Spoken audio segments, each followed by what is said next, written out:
Do you have school life balance? Yes, I do have school life balance. Yes po, I have school life balance. No, I don't have school life balance. Yes po, I have school life balance. No po. I don't.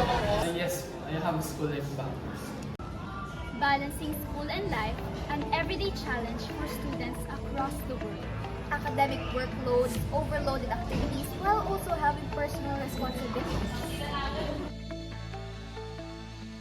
So for me po, school balance po is, ito po yung nababalance po natin ang ating school responsibilities and as well as yung personal life po natin outside of the school. Siyempre po, yung school life balance po is nakakatulong po siya para po magkaroon po tayo ng tinatawag na time management.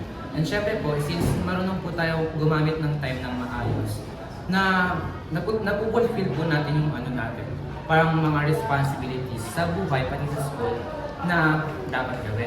I think it's very significant po kasi it ensures that our mental health stays stable po. Because it reduces stress and anxiety po. And mentally naman po nakaka-apekto siya in a way na mas magkakaroon po tayo ng low chance sa burnout. And pagdating naman po sa physically, personally po, napapawi po yung pagod ko kapag pagod ko galing sa school kapag nakakapag-spend ako ng time with my family.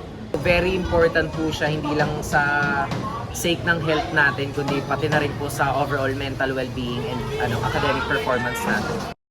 Based from these interviews, it reveals that many students struggle to maintain a healthy lifestyle, often sacrificing sleep, hobbies, or social interaction to meet academic deadlines.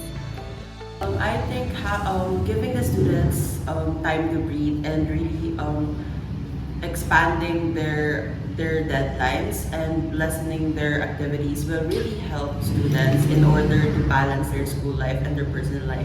Given na marami nga tayong ginagawa, and I think the teacher should consider giving us more time to accomplish these tasks kasi hindi lang naman isa yung subjects natin, marami din tayong subjects. Siguro wala akong school life balance kasi mas pinaprioritize ko yung school. Minsan nakakalimutan ko naman yung school pero napofocus naman ako sa paglalaro ng sa varsity. Nag-i-struggle ako i-balance yung school life balance ko kasi nga sa school minsan overwork, minsan sa mga trabaho, din sa bahay as bilang panganay, marami akong ginagawa sa bahay. All these different experiences about school and life, but we are all just aiming for one goal: school life balance. Balancing the priorities of our school life, personal life, and social life. Magkaroon ng mahabang pasensya kasi parang doon po nag-start yung process or yung improvement po sa pagkakaroon po ng school life balance. Personally po, they need time management and they can achieve that by creating a study schedule and then organizing their activities. Para po sa akin, mahalaga po na para po sa atin na magkaroon ng